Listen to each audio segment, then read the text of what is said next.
first year in sales, she did $456,000, way below the quota of $2 million.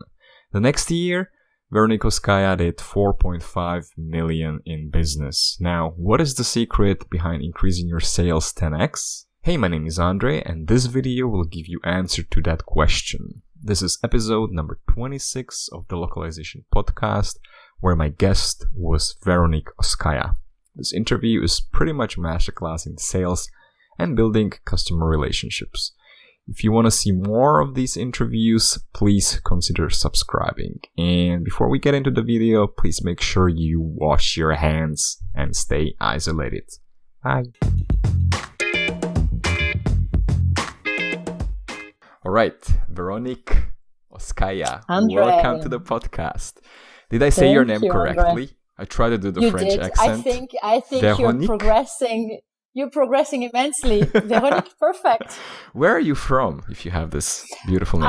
I am French native. My father is French. My mother is half Belgian, half Dutch. And my surname is Turkish from my husband. Oh, beautiful combination. So.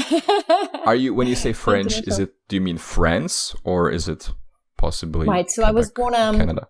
No, I was born in north of France. I was born in north of France, and then my family moved around. So a couple of places in France, and then Ireland, and then West Indies, and and then Eastern Europe, as you know, for a while as well. I prefer to say Central Europe. Okay. I don't like when people associate Czech Republic and Slovakia with Eastern Europe because that's our history. So I prefer to say Central because I think Slovakia is right in the heart of Europe. That's what I remember from my studies when I was a young kid. Geography lessons, right? Yes, cool. That's the only thing I remember. So I have so many questions about sales because you're the first salesperson that I'm going to interview and maybe the first salesperson ever that I'm going to like and exciting. have good memories of. Yeah. So, but first, where exactly are you now during this pandemic? I think you're not in France, right? No. Right now I am in the French West Indies in a small island with about 450,000 inhabitants called Martinique. So I'm lucky because I'm in the tropics, and what happened is like a lot of people, I think, we were going on vacation, couldn't cancel it. And then it's our place here. We have a place for a few years. And we said, you know what? If we're stranded, we might as well be stranded here. And, I think that was the right move. And, we make it work, right? Yeah. How is everything working for you and your family there? It's good. We are under the same rules as France because this territory is depending on France. So even if the pandemic kind of started, there's less cases, of course, here. There's about 150 cases, but they've applied the same rules that France has applied. So we've been in confinement since 17th of March, and it's pretty strict. And for Easter, there's a big tradition in this island. Easter is a big thing. People, they eat crab. It's just, every country has their own tradition, right? So you see everywhere signs people want to buy the crab, etc. So Sunday, Monday, it's forbidden to take your car to go anywhere because, people want to be with their family and everything. So they're locking it down because the stats are getting better. So they don't want it to go bad. I don't know if you know about it, but you've been in Czech Republic, so you probably know the Easter customs that we have. But many people all around the world, when I tell them what is the custom in my country, they look at me like, what is going on? Because our custom, at least in Slovakia, I'm not sure if it's the same in Czech Republic, is that on Monday, the guys go around with a bucket of water and they pour the water at the girls to make them healthy. Czech, I recall this in Czech. Very interesting custom for sure. Yeah. And the best part is that then the girls, once they're soaking wet, they're supposed to give some reward to the guys. That's the best part. So you get to do harm and you get rewarded for it. Yeah, I don't know about the moral of that story, but absolutely. But what struck me, I think that is actually part also of the business we're in, this international business, is you get to learn and work with people from so many nationalities. I mean, eating trout with potato salad for Christmas meal. That's something I didn't know before I actually moved to Czech Republic. So it's enriching to see, it's not just looking at the world in your own views. And one of the reasons we're in this pandemic today is because in Europe, America, we're looking at the world with our own binoculars on, and maybe if we had watched Asia a little closer, we might have learned some lessons, right? It's That's good to true. be open-minded. Yeah. So this is a great bridge to our industry. So our industry usually looks at the world as one global piece. So I'm wondering, how did you discover localization in the first place, if you can remember that? Yeah, I think it was a long time ago, right? What happened is that I was, you always have a little bit of luck that plays in your career. And my luck came from a failure.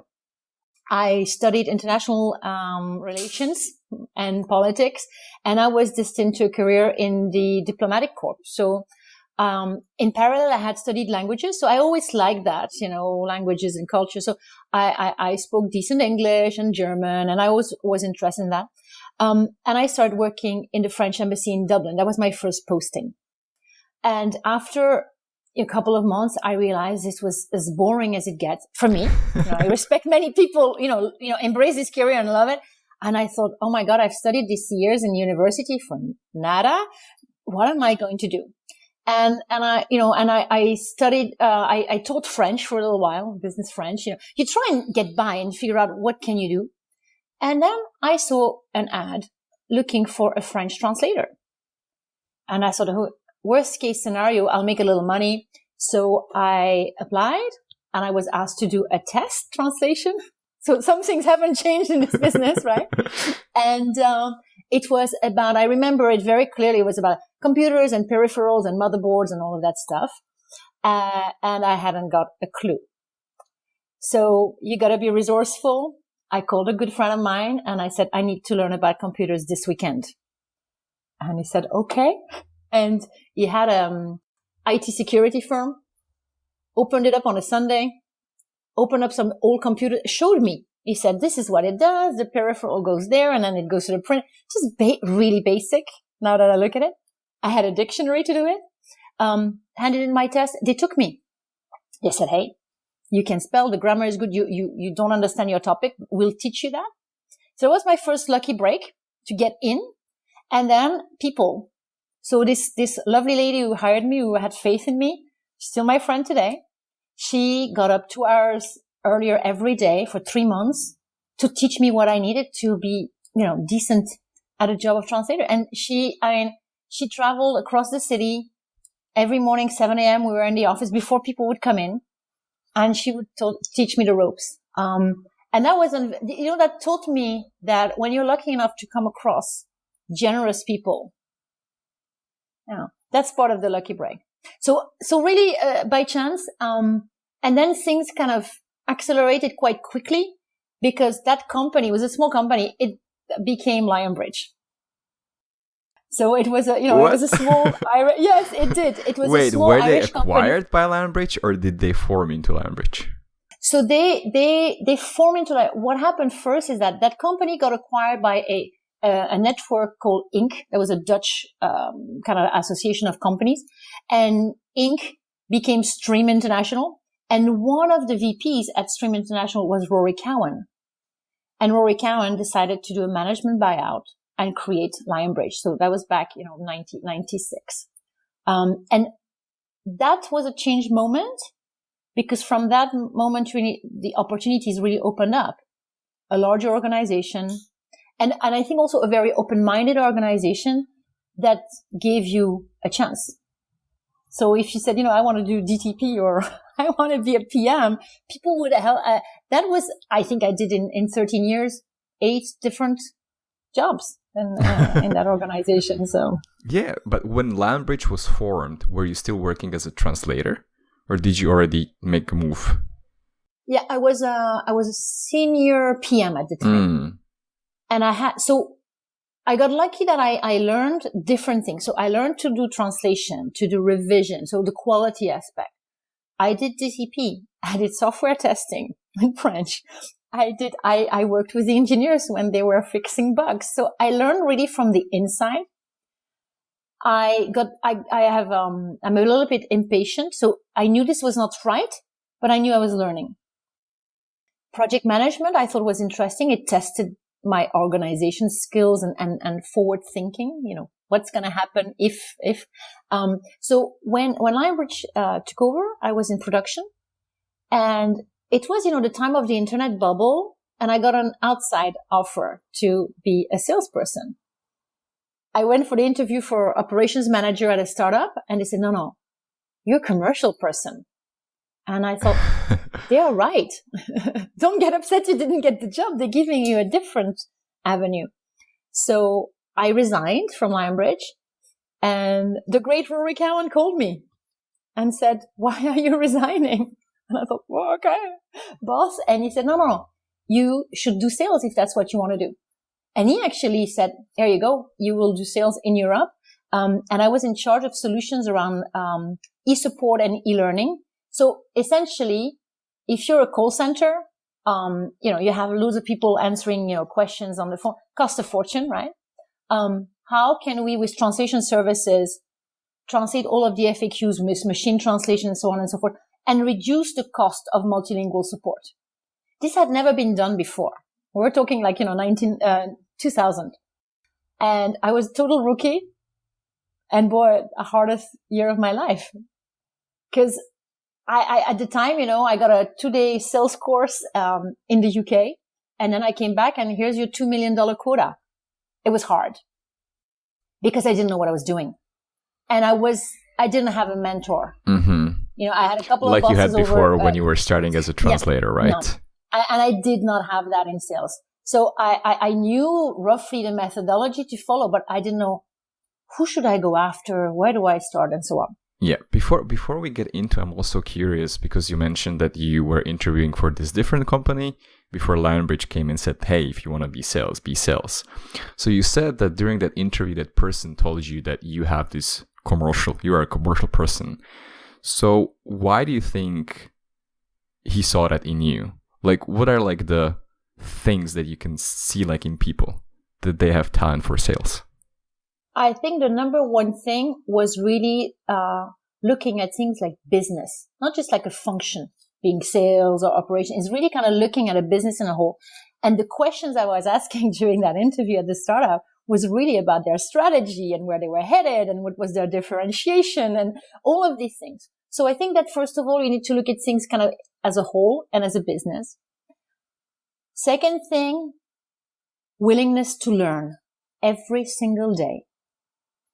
I try to read an hour a day on business matters, no matter what. I think that's this knowing that you only know a tip of the iceberg. Be a little bit humble about it if you can. I think I look at that when people say, they want to learn and they're going to put the hard work. And then the last thing is being tenacious. You need that. If you're going to be in a commercial role, you can't give up. You need to always bounce back. That I see that I ask them questions during interviews, why they give up on something or how, trying to figure out how quickly people, give up. You see every day people are so busy. You want to connect with somebody. You know that you're going to have to be persistent. You get dozens and dozens of mails in your inbox. You get, on social media. People don't pick up the phone anymore, but you got to be able to be tenacious and raise their attention. So these are the three things that, the business, really this willingness to learn and the tenacity. Because you've got to be smart, right? Has it ever happened to you that you came across a person who was doing something completely different, but you saw the same thing that interviewee saw in yourself? Absolutely. And I mean, actually, even recently, I hired somebody in Switzerland. And it was quite an interesting story because, I was looking for a commercial person to work onto sales in the retail industry in Switzerland. And, I got a lot of candidates that came in from LSPs, people with experience and so on and so forth. And then this candidate, got recommended by one of our customers. Or one of our customers said, hey, I think this lady could have, she's not the fit that you have on your job portal. However, I think she could be a good fit. And again, open-mindedness, I said, why not? If it's bad, I will talk to her 20 minutes. If it's good, maybe more. And what happened is that First of all, she was better prepared than anybody else I had interviewed for that cycle. She invited me on Skype. All of that prep stuff was impeccable.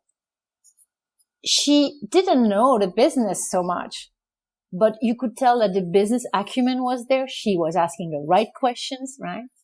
And then the follow-up was impeccable. And an interview is a sales cycle. How do you raise the interest? Do you make a good impression? Do you understand what the other person is looking for? And how do you close it? And she demonstrated all of these skills. And I said, okay, it's a no-brainer. And you know what? In her first week, she was there, I don't know, 3 days, and she sends me a weekly report, and she's already got a couple of meetings booked. She went through all of her book of contacts. I said, I think it's good. You get like these people where it might not be obvious, but if they display these soft skills, and of course, and she wants to be successful. So this drive is there, right? The fire in the belly. Do you think there's something like a talent for sales? There's a talent for business. You need to, and also you need to like people. I think that's very important. If you're a little bit more kind of, you like to do coding and you like nobody to bother you and you don't want to interact so much, it's going to be tough. You need to be comfortable with people and you need to care about people. I think that's the key. You and I, we've talked about the cliches there is about sales, right? Somebody trying to push you something you don't need. For me, sales is the opposite. It's figuring out what you need. So you need to care about somebody to ask them the right questions. And you need to be able to walk away if you cannot offer what they need, right? So for that, I think, that liking people and wanting to help people is crucial. So do you think sales is more for people who are extroverted, or do you also have experience with introverted people, but who actually care about the customers and other people? Yeah. When also in this profession, you need to be a good listener. So you can be somebody who's more introvert, provided, you can ask the right questions, you can get the right information and then position the right solution. If you're too extrovert, I think maybe you're actually not listening. So it's kind of that balance. I remember when I was a kid, I was not like Miss Social in the schoolyard and everything. No, I had a handful of good friends, whom I could rely on and they could rely on me. And I cared about them. And I know that in my career, then especially with commercial, you go to conferences, you go to events. If I had to force myself a little bit to be more open and more, I don't know, more extrovert. That part I had to work on, which shows you can. But I do believe that if you're too much of an extrovert, you just don't listen. Right. So let's go back to Lionbridge. Sure. When both of these companies, like Lionbridge and the company that you were applying for, when they told you like, okay, we'll make you a salesperson, is it something that you felt inside like that's what I want to do? Because like from your LinkedIn profile, to me, it looks like that's what you've been doing like for the rest of your life, right? For your whole life. So at that point, did you see it as like, okay, I'll give it a try? Or did you actually feel like, okay, like this might be like a fit for me? I didn't think it's my calling. I just thought this is so exciting. That's what I thought. I thought, ooh, it's new. And I have been on so many meetings with customers and I love that part of the job in operations and finding solutions and all that. So I thought, oh, this is exciting. And then I think I was kind of good at it. I mean, I struggled like hell. My first year, things get imprinted in your brain. I did $456,000. This was in 2000. I remember that number because boy, did I work for that. I didn't make my quota and I'm a proud person. I hated it. It's not succeeding. And the next year I did 4.5 million in business. And that was not just done picking up the phone, but was building relationships. So then I felt, yeah, I love that. So really, yeah, I thought I like this commercial thing. I like that aspect, but very quickly. So when in Lionbridge, I became VP for the large region that already had a broader scope. And that's what I like best. That's really where I felt that, yeah, this is what I like, because you had the aspect of strategy. You had the aspect of people management. You had the aspect of implementing, programs, and also having the interactions with the customer. And even in my CEO role at Explanation, I was a commercial CEO, meaning a customer-centric CEO. My take is that if you want to be a good CEO, you need to know your top 10 customers. Otherwise, how are you going to set your strategy if you don't know what your customers, where they're headed? So that is, I was a sole contributor, like what you would say, a standard salesperson for a few years. But then in 2004 is when I did it for 4 years. And then 2004, I took more of team responsibilities and kind of regional sales and then global sales. I know that when we had our first conversation, you mentioned that you see salesperson something like an orchestra conductor. And I think that's Absolutely. what you're just trying to explain to us right now, that it's not only about making the sales, but it actually making the whole business work for the client so that it delivers the value for them. Can you maybe explain to us how you arrived to that mindset, going from just thinking about sales to actually being responsible for the whole teams?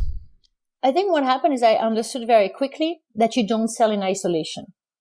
So as a salesperson, my best friends were my operation teams. I could ask them to go to the moon and back, they would do it. And it worked fantastically. I was so blessed. I had the best colleagues, in Lionbridge. They were amazing. And they really, the way the business was set up, it really enabled me to thrive in my commercial role because I had such a good, a good team in ops, in tech, in DTP, in all of the services. And that made me realize that thinking that you win it alone is a myth. You don't. You win as a team. So that was my first kind of really understanding of that. And then when you go after a deal, let's say, you're like an orchestra conductor because you need the input from your colleagues. What pricing are we going to put forward? Can we deliver this service? How can we stretch ourselves? All of this stuff. So you have to actually manage, a number of people. And then when I went into regional sales management, I got exposed a bit more to strategy and everything. And that's how I really kind of saw how it all fits in. And in that role of sales management, you are implementing a company strategy. You're implementing the commercial part of that. And again, you are like an orchestra conductor because you have to move a lot of different pieces to make the partition, work right. I can imagine that pushing this mindset to the rest of the team is probably a challenge because not everybody thinks that way. Like not even salespeople, but even people from production, whether it's PMs or engineers. So I'm wondering, how did you get the team together to work for the customer and think about what the customer actually wants? I'm a big believer in doing, right, rather than telling, right? And what I did is that I brought my colleagues to the customer. And how would that look like? So you go to a customer meeting, we would just never go. There was always preparation. And I actually implemented role plays. So I played the customer or a colleague played the customer and we would ask questions and things like, introduce yourself. No. This is how you introduce yourself. Just the prep. I mean, I'm really a little bit obsessive on that. It works. And, people, if they don't want to do it, they won't do it. But the majority, they do want to learn, and then you do your customer meeting and then you debrief. So it's really this doing, because then I tell you, your colleagues, they see it, they get it. And then you give them responsibilities. So an example, let's say you're managing a customer, an account, you create an account plan. Because you can't think that, let's say, I don't know, I'll take a customer out of the sky. Let's say Apple gives you business. You cannot just think that they're going to keep on giving you business if you don't keep improving. And that's the job of a full team. So you have an account plan, which you share with the customer. Say, hey, in 2020, we're planning on doing this with you, and 2021 this, and you work that with them. Then the team gets engaged. So really kind of bringing people to the table and showing them how important they are in this customer relationship. I think that get people to really open their eyes and they will say, oh, I have projects to ship, and that always takes priority. But there's always going to be time where you can have that exposure. And I think, and you bring the credibility to the table, and people feel they're part of the success, part of the success of the company. Because there's nothing worse than thinking, the salespeople are successful. No, a company is successful. It's all of the, little wheels are working together. And if one doesn't work, doesn't turn, the rest of the machine won't work. Did you have any faux pas when you introduced some of the team members to your clients and they said something inappropriate? Oh, plenty. Still, yeah. And, I remember one case where we were at a very important meeting and the actual project manager, was ill, right? And the customer says, so who's going to be managing my project? And that person beside me should have said, I'll take care of it. I manage the project. And she's sick, and she starts telling the life story. And I said, oh, no, don't do this. It's like, why didn't you bring the person to the meeting? So things like this, they happen. But then again, after this, I said, oh, I didn't think about that. And then you explain, say, how did you feel that went? And what did you think about that question? And you let the person come to say, oh man, I put my foot in it. Okay. It won't happen a second time. But yes, it happens. I'm also wondering, how do you do the damage control in these cases? Because I would assume that you have the closest relationship with the client, or at least the client's decision makers. So how would you go about this? Do you call them? Do you try to make it look like it was fun or a silly mistake? Or do you come up with some action plan, this will not happen again? I typically would, either talk to them right at the end of the meeting or call them and ask them how it went, etc., and try and actually get from them that they believe this was a faux pas. Because sometimes you look at things with your own perspective and you miss it. And it happened to me that I was really paranoid about some things. Customer, they don't care. They were like, it's fine. So I tried to assess first, did we really make a faux pas? And if we did, then I just, transparency. Don't take people for idiots. Excuse my language, but people are smart. Don't try and cover it. Just say it as it is. And then, and people will always value your honesty. So once I assess, yes, it was a faux pas, then I address it straight on and tell them, this is what we're going to do about it. And then do it, and then check it's done. Right? Because saying is a good thing, but you need to follow through and make sure that, But nothing beats honesty. Yeah, that's kind of funny if we're speaking about salespeople, because in my mindset, it's they would say anything just to make the sale, and being genuine and authentic, it's not something I would associate with a salesperson. I think there's big cliches. Let's say, imagine, I don't know, you just bought yourself a brand new car and somebody is trying to sell you a car. You don't need a car. Mm-hmm. And this feeling of pushing, I think nobody likes salespeople because it's associated with maybe telemarketing and pushing and trying and sell you something you don't need. Mm-hmm. And for me, sales is about customer relationship, whether it's already established and you deepen it, or you're trying to establish it. And when you're trying to establish it, you have to be focusing on the customer you're going to do business with, not on a number, a quota, a goal. You have to say, can my organization supply the services and fit the needs of this specific prospect? You should be talking to the right people because you should have done your strategy bit, upstream. But sometimes, you say, oh, this company is a right fit. And then, when you explore further, you see it's not. And you really have to do that because you know what? If you it's like a relationship. If you started on the wrong footing or a misunderstanding, it's not going to last very long. Yeah. So let's talk about this part of the sales process a little bit more.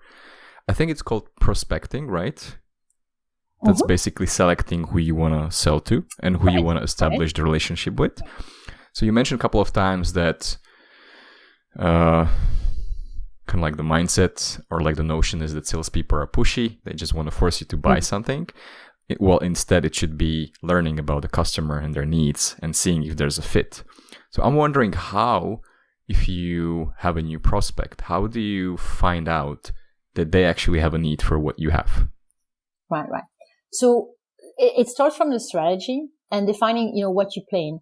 And I'll tell you a little story. So when I started off in sales in this e-support, there was a couple of other salespeople in that same location where I was based.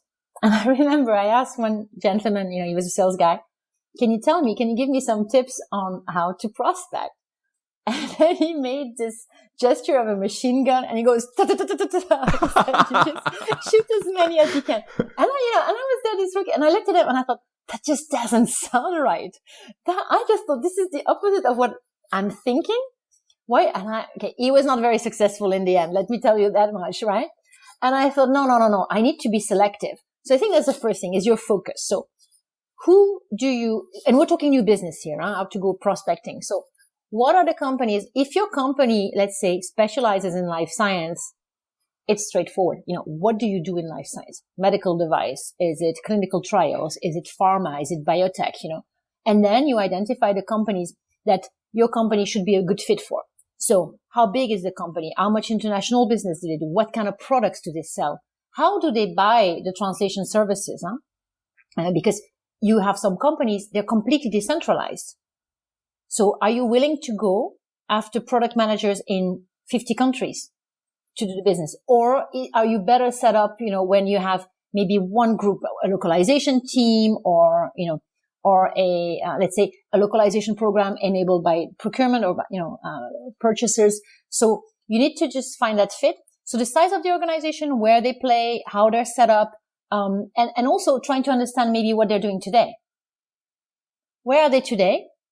And then assessing if there's a need for improvement. So you need to find the people to find that out, but you can do a first cut, right? You really can do that based on the sector, the type of business they're in, how they're set up.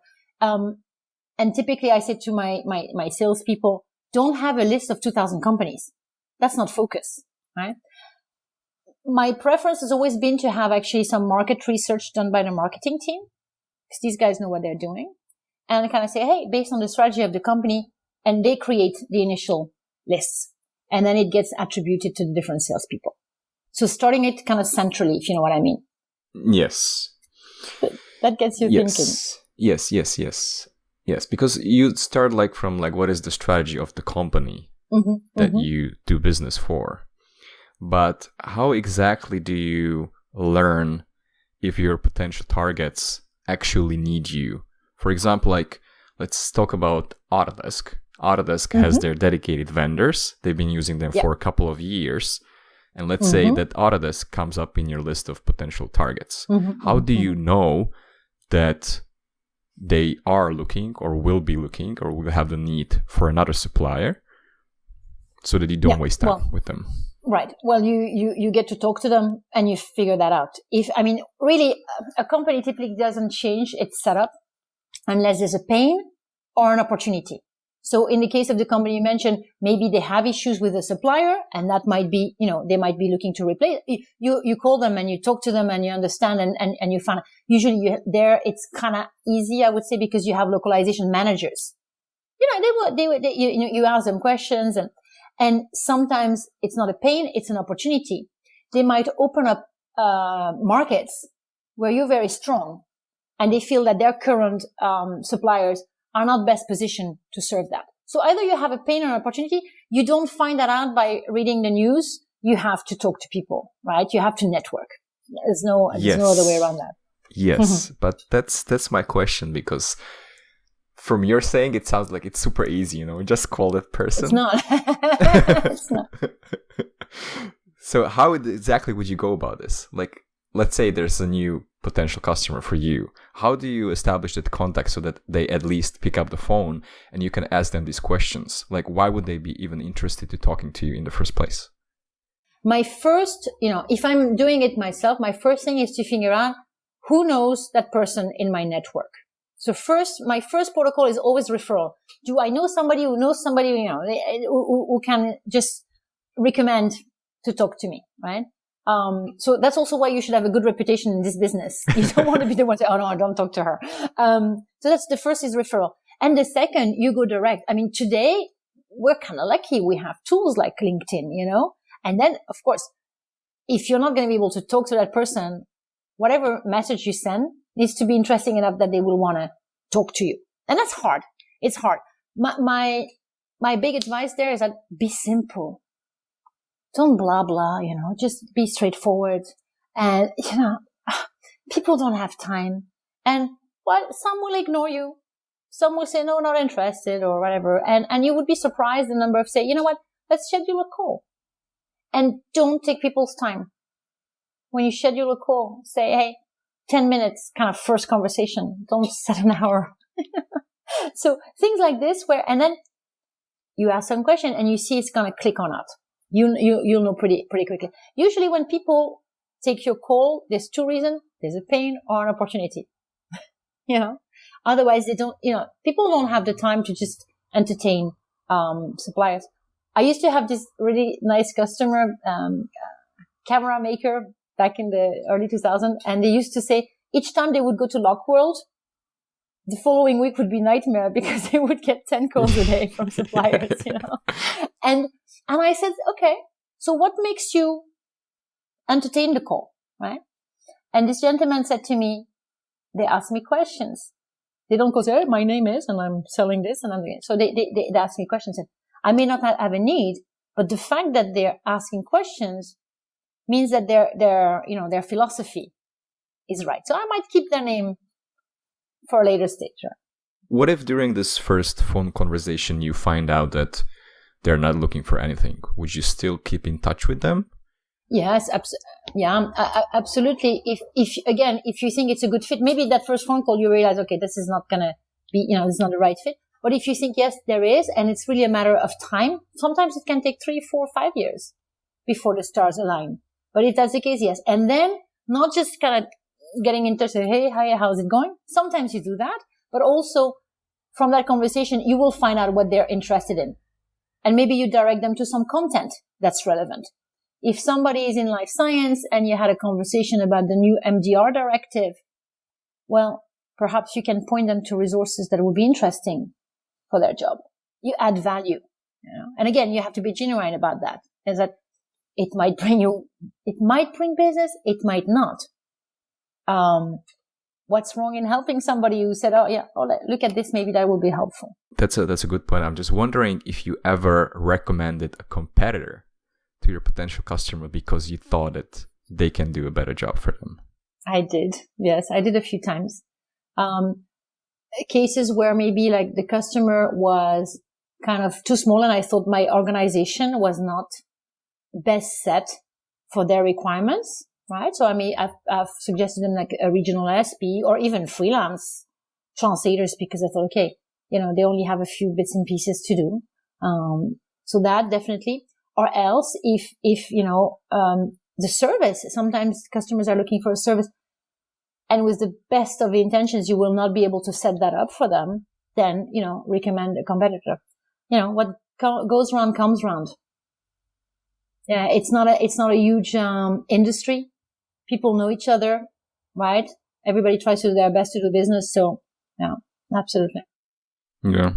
You mentioned small companies. So my first thought was, what about the potential of those small companies that they could just boom and become larger in the end?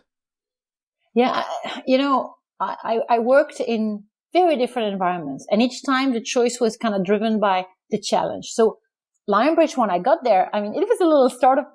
I'm joking, but you know what I mean. I lived through the companies doubling in size twice through M&A, so it became a pretty large, outfit, and that has a lot of things that you learn through that process, right? Then when I moved to Moravia, at the time that I moved to Moravia, it was a Central European player. It was viewed like this, right? And it was viewed as a Microsoft house at the time, right? And there the challenge was to kind of open it up and say, no, there's many other companies we can do business with, and implementing that strategy. But it was, the infrastructure was very different. at 20 million, it's very different than working at $450 million company, right? So that, and what was right with Moravia was the laser focus. No, we cannot do things in retail right now, or this is not our right, field of expertise. We stick to where we're building this expertise, and then we'll expand. So I think that was very, very smart. And then I moved to a very small company, Explanation. I didn't know. I had never heard of Explanation. That was 10 million. And right. And it was 10 million, and I had business in different sectors and everything. There was a different challenge, because yes, how from being a small player do you grow? And we tripled the business over about 5 years. It was a journey of customer centricity. It was a very solid, reliable, but quite production-minded organization. And you needed to let the diamond shine through. That was really this. It was like, a diamond in the rough, absolutely not polished. And that was the job, to make the company look a little bit bigger than it was, refine a little bit who we were going after, not just in all directions, what geographies, put some structure in place, methodology. This was really from the ground up. It was a tough job, that one, because you really had to build from zero and think like an entrepreneur, even being responsible for sales and marketing.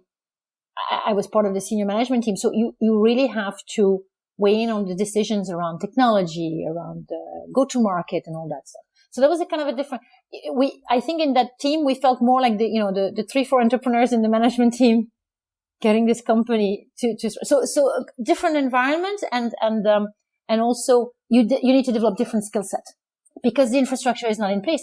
There was no HR, for example. When you come from a big company, you have HR people, get your contracts done, your training, so you get there and say, "Do you mean HR? No, we don't have HR." So it puts, you know what I mean? I think the difference in the small company is you have to do a wider variety of things. You need to be like this music person that has like that's what you call like the music man. You know what I mean? You have to be able to do that, and then know when it's the point where you need to add resources and delegate. And of course, as a smaller company, what deals can you get? Is it realistic to go after Microsoft? Do you think they will give you $20 million? I don't think so. So you need to also readjust what you're going after. Maybe one more point, Andre, you're talking about small companies. I've been lucky enough to be on the board of Gala for a couple of years, and I know a number of entrepreneurs like in the business. And I think one of the big challenges is also that when you have a small company, you're the CEO and you're the salesperson, right? And many companies is like that. And this kind of, you get to a certain level, how do you set up sales? Who should you recruit? And I've seen that many small companies perhaps, make the mistake of recruiting a very, very experienced salesperson who's worked in big companies before. And I'm not convinced that's the right move, because again, it's the wrong size of the shoe, right? It's, they expect a certain infrastructure and maturity that is not there. So that is something to think about, is that when you want to expand and you want to add sales staff, what kind of profile should you be really looking for? Yeah. So let's be specific. Like, who would you look for if you had a company like that? I would look for somebody who's done, some commercial activities for a couple of years, right? Not necessarily for the industry. From the industry is great. Huh? They know what they're talking about. But I would talk for somebody who's really has got a hunting profile. Somebody who's going to really do a lot of prospecting. Because I believe that in cases like this, the CEO is still the key salesperson in the organization. So you kind of get somebody who's going to help fill your funnel with opportunities. And as the CEO or the managing director, like the senior person, you actually manage that sales opportunity. That young salesperson that you've recruited will mature. I'll get more experience. And then they might become that person who hires then the next salesperson. But if you're doing, if you have this kind of staggered growth, and you want to organically grow your business, that's what I would say. So we are talking about prospecting, and I'm wondering how during these years prospecting has changed with social media and with internet. I do believe that it has definitely changed. I mean, LinkedIn has been a big, change factor, because it just kind of opened up the world from a business perspective. And I still think that today as a resource is one of the, most used resource, for salespeople, no matter the industry or the business they're in. When it comes to other social media channels, I do think that it helps your visibility for sure. So it helps your reputation, and people just, are aware of you. I don't think as a direct, sales tool that it's very effective. It's part of the mix. And it allows you, it's the shop window. It's like your website. You're not going to sell really from your website. It's your shop window. And it kind of validates your credibility. If you publish content, back to this life science example, if you're a company specializing in life science and on social media, you keep on publishing very much quality content on the life science sector, it plays to the sales, because it's just customers or prospects look and say, okay, they know what they're talking about. Tick in the box.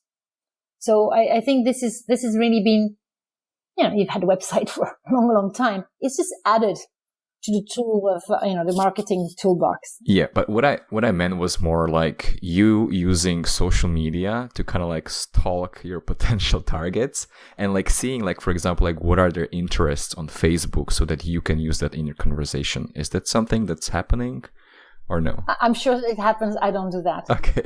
I find that creepy. I find that creepy. I'm not going to look at somebody and see what they're doing. And that is not on I don't feel comfortable with that. I'd rather to get to know the person. And if they want to open up about, if they play hockey or they do football on the weekend, and I'm perfectly, I know the names of the kids of many of my customers, and we have great conversations. And because you just like the people, right? The eldest one is just done his military service. Oh wow, enjoy. But you need to again care. You're not going to start writing the names of the kids on a piece of paper so you can use that next time. That's again one of the cliches. You need to have a genuine interest. LinkedIn, yes, LinkedIn is different because again it's business. So seeing that somebody is following groups on, localization best practice or standards or whatever, then that I think that's perfectly fine. What people are interested from a business perspective. Same thing. If on Twitter they're publishing stuff that's very much business related, that's okay. But personal stuff, for me, there's a red line there. Not the stalker type. What do you think about traditional conferences like Lockworld?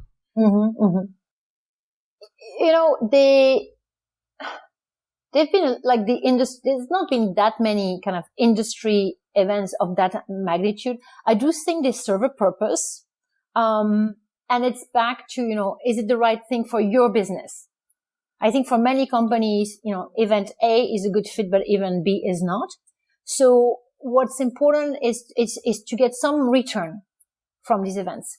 And the return may not be that you get business or a customer. It might be that you get knowledge, that you get contacts. You need to kind of say, what do you plan to get out of it?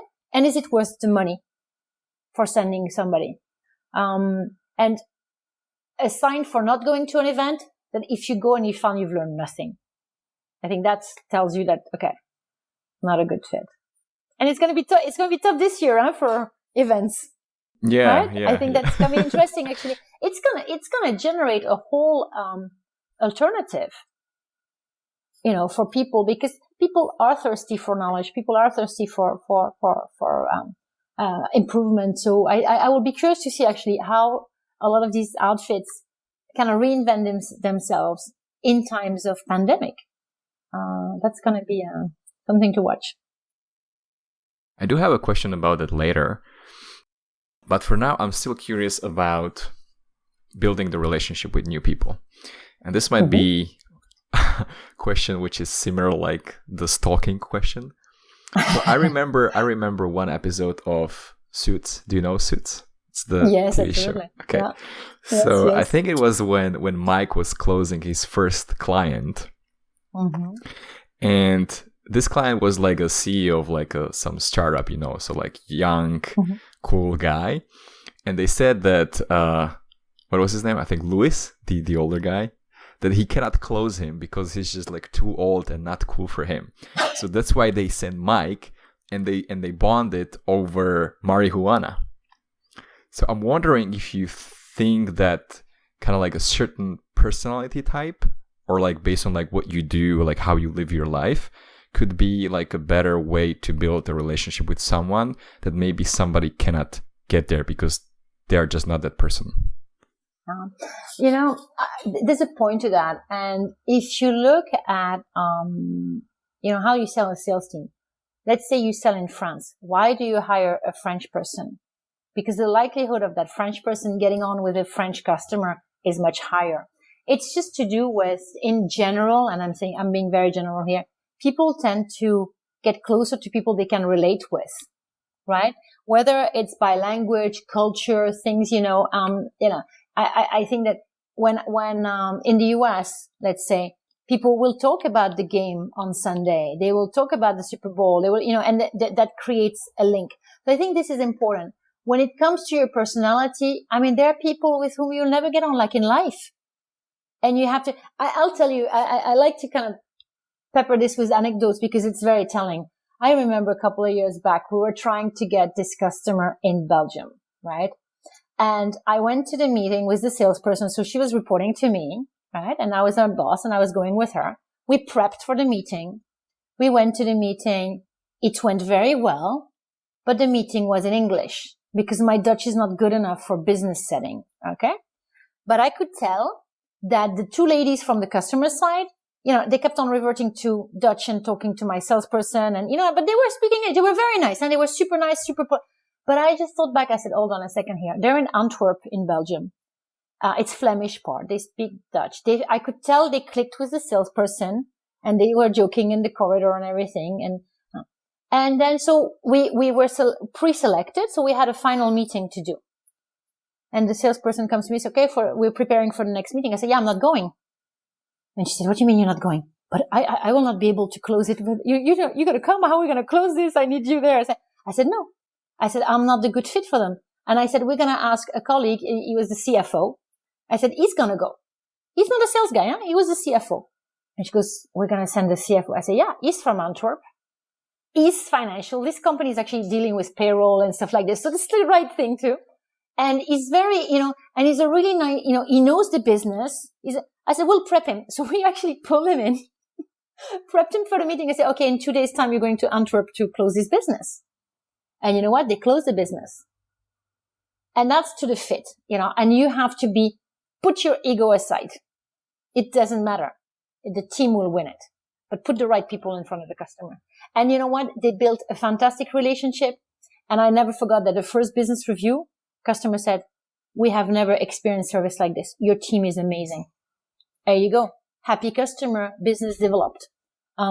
Right people. And, I call them every night again and, but I will not actively participate because I don't add value. Other people will add better value. How did that answer the question? Yes, absolutely. Yes. So send the mics to talk about the marijuana if you want to close the deal with. Exactly. Leave Louis. There's other good fit for Louis, Exactly. So you mentioned the prep for meetings a couple of times. How exactly do you do that? So, of course, for a meeting, you typically have an agenda, right? So you cover what you're supposed to cover, and then you cover the curveballs. What may they ask? What happened if, and you cover that and you ask the hard questions. So you get a little bit paranoid. That's how I prepare about all this stuff because you are often in a competitive situation, right? So you need to be, you may get a curveball because the meeting before something was asked, right? And then the customer say, oh yeah, I'm going to ask this question. So you just prepare all the, the worst case and also the what if. So what if customer says they want to see pricing straight away? Typically, you're going to say, well, we need to really see what looking for before we present price. You need to just agree on a strategy. Same thing if you have, let's say it's a meeting on negotiation. Okay, that's a perfect case, right? If you're in a negotiation meeting, what are the parameters for your negotiation? What are you willing to do? What are you not willing to do? And make sure everybody is on the same page. You don't want to be saying yes to something when somebody else is saying no. Do you know what I mean? So again, a united front. The preparation enables you to have a united front, with a customer or a prospect. Mm-hmm. And it's coaching, I remember you asking me, what does a sales VP or, sales director do? A big part of what you do every day is coaching people. Coaching people in your team, coaching people, in the different functions who are going to be interacting with the customer. It feels like you have answer for every question. So I'm wondering, how do you handle questions that you don't have an immediate answer to? Do you have some like a phrase prepared, like "let me find out," which is usually what I was taught? Like, I understand the question, let me find out. I don't know right now. Like, let's be honest, like I don't know the answer, but I'll find out. Or do you always try to come up with some answer? No, I think that I would do what you're saying there, which is to say, you know what? That's not something that I'm really competent on, or I don't have an idea and I don't have a clue, but I know who I can talk to get you the answer. And I put this as an action item after the meeting and I go back.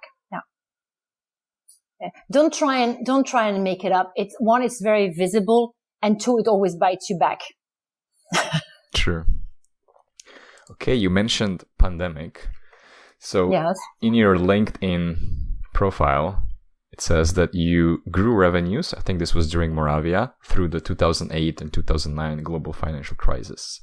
So I'm wondering, how did you accomplish that?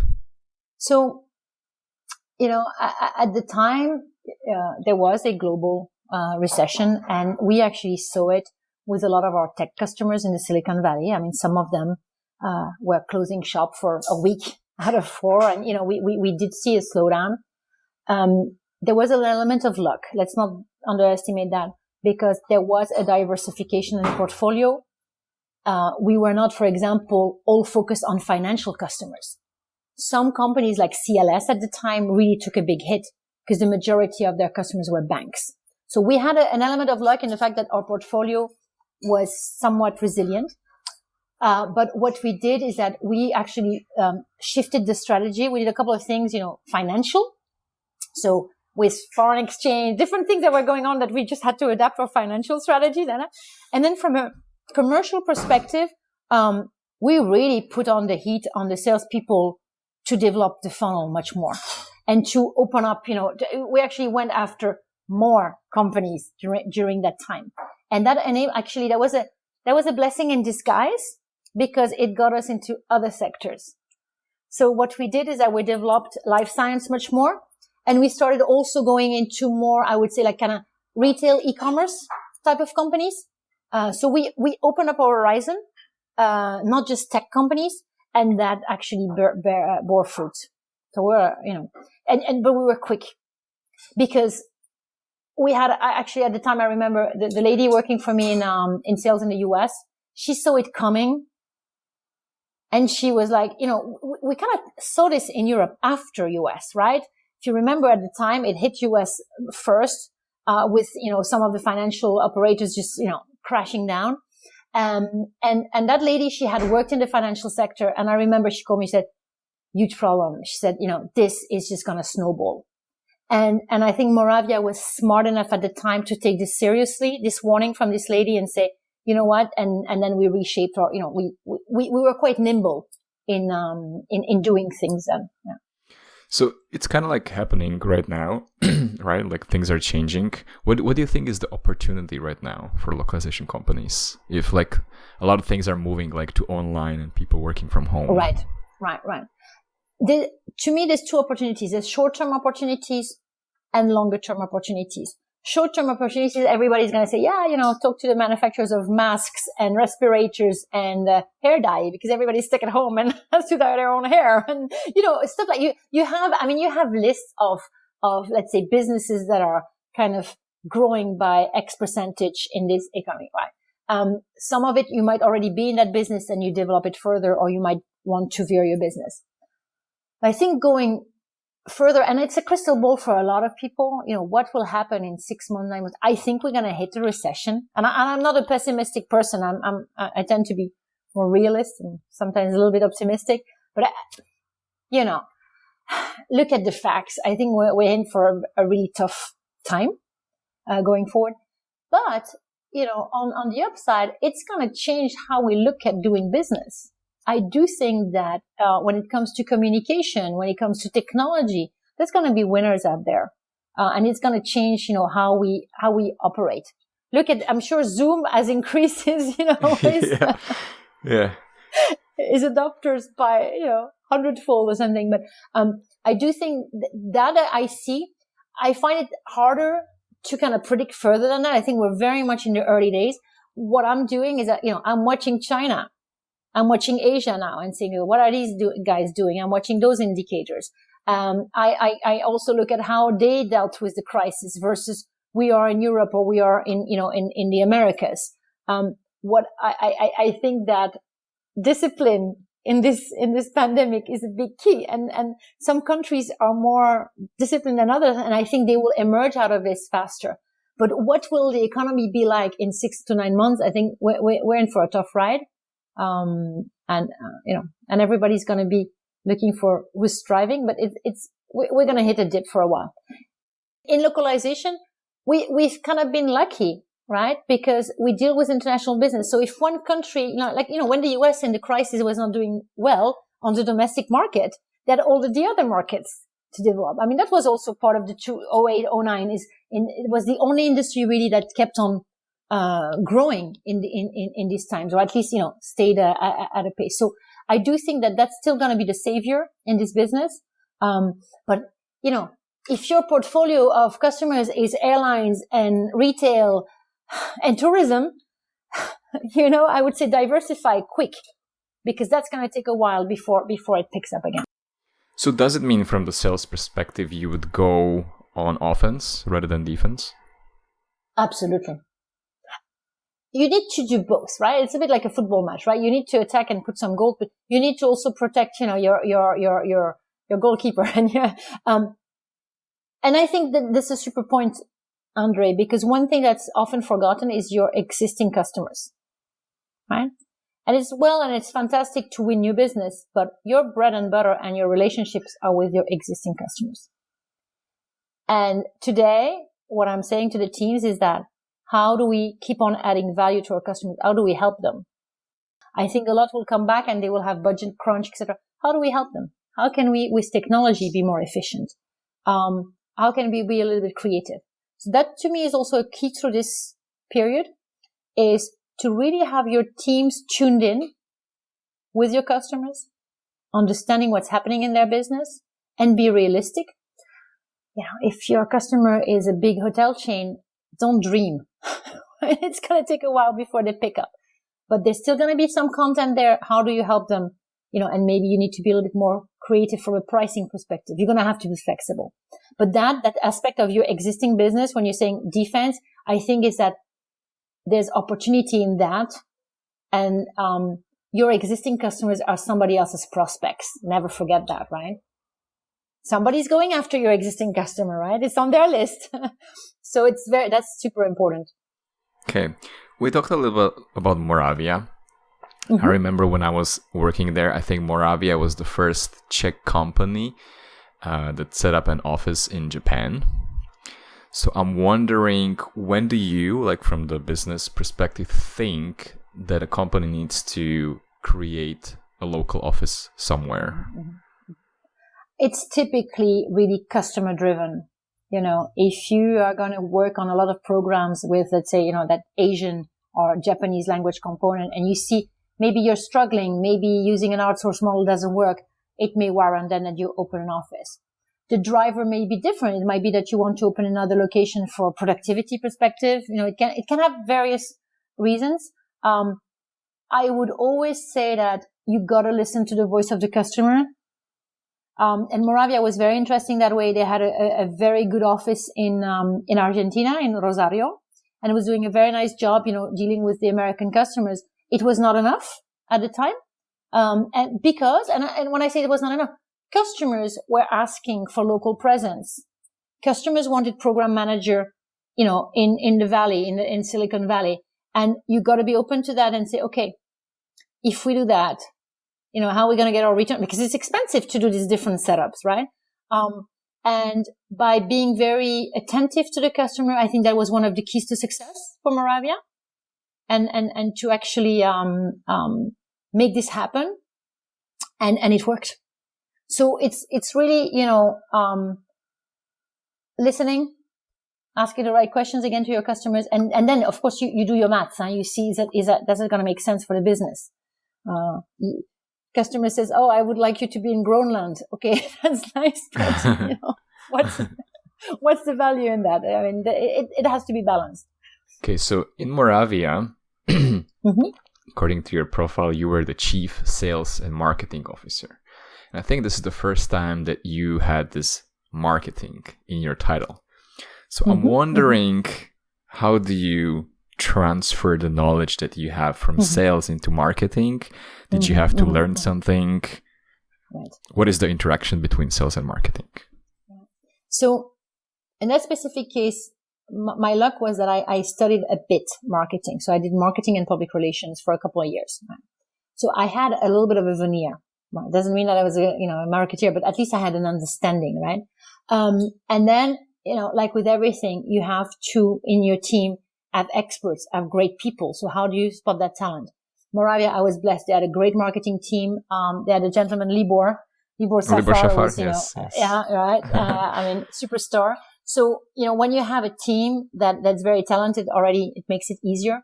But back to learning. So what I did is I read a lot. I asked questions. I took in from my team, and then we put together the marketing plan. We did that together as a team. I didn't write the marketing plan. And that is, and how did we do that? Right. They had that expertise in what should be in a marketing plan. And we took in input from our different teams on trends, on what customers wanted. And then we did prioritization. And the key with marketing is that we were quite clear. We actually brought somebody from the outside at some point to help us with our positioning. And we came up with the flexible thinking, reliable delivery tagline from that exercise, because we were really thinking, what makes us different? You said it, a check-based company. It was not easy sometimes, towards customers in different geographies. You're kind of going, okay, we don't really know what that means, and you're not. So, are you part of Russia? Yeah, exactly. Czechoslovakia. It's like, okay, come on, Were you sleeping during history class? So yeah, so that was definitely a good team, and also being willing to learn about marketing and keep yourself. So I would read about trends in marketing, what's happening in the different industries, not our industry, localization industry, but across different domains, to really understand what were the big things. And then that helped define the priorities. So what Moravia had, which was, I think, a big quality, was the rigor and the discipline.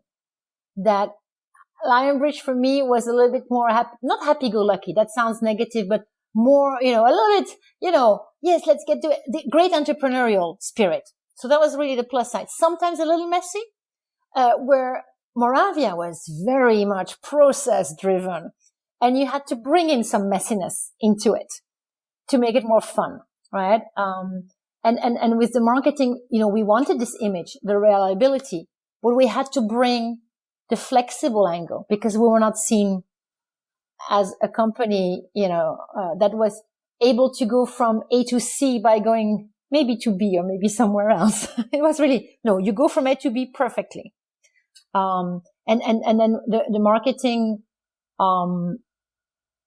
great team and very targeted. So, for example, the lead generation engine, fantastic. Everything was around the goal.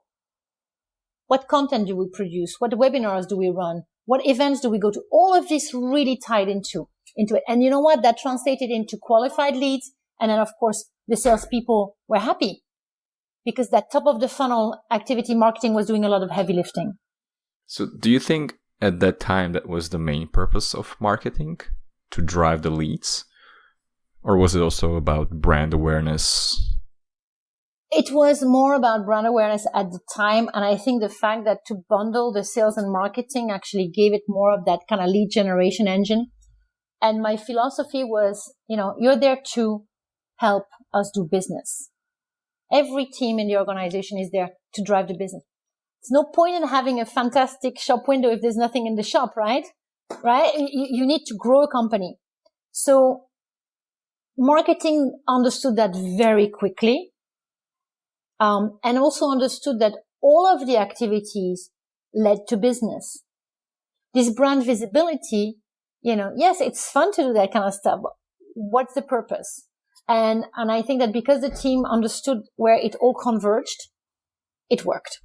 So all of the activities were done, with a purpose, and some stuff was more fun than others, right? But still, it had that same kind of combined purpose. I only remember one of the campaigns where they started using these kits on all the marketing materials. I'm not sure if it was after you joined or before. No, it was actually it's just when I joined, actually, that there was a kid on a out at the sea. You're looking at the beach and everything. Yes. I remember that. So, yeah. Do you remember what was the purpose of the kits in the images? No. And as I said, that was just before me. And I just thought, it's pretty, it's cute, huh? It is. Is that the image? Is that the image we want to project? And we kind of, got out of that campaign slowly but surely. Some of the stuff that was fun, I think, on marketing, for example, you were talking about events like Log World. Well, Moravia had a very clear strategy there. Sponsor the dinner. And we did some fun stuff. Like I remember in Berlin, we had a barbecue and everybody had a little apron. Some people didn't want to wear a Moravia logoed apron. Fair enough. 85% of the people want to say, hey, cool, this is fun. So these things were also, and when you were saying about events, I thought that at the time there was a very good fit because a lot of the customers were going to that event. So it was a perfect opportunity to have a number of people, interacting with customers. And people remembered the dinner, the Moravia sponsored dinner, right? You already mentioned some of the differences between Lionbridge and Moravia. So first of all, it was size and it was the way that the customers or like the market saw them. What about from your perspective, like from inside the company, or if you can talk about maybe the culture difference between these two? For me, it was like coming out of the sauna and jumping into the freezing water. It was so different. I was so naive and underestimated the difference. And don't get me wrong, because of course I interacted with all of the management before joining, and I really liked it. I mean, I wouldn't join if I didn't like the people, but of course during that interview process, you don't go under the bonnet. You don't live the life as an employee of an organization. So in Lionbridge, my corporate upbringing was very American. Yes, we can. And, as I say, like it was sometimes I like the structure. For me, it was a little bit too messy. Sometimes I'm thinking, somebody said, yeah, next year we will do 200 million. And I would say, how?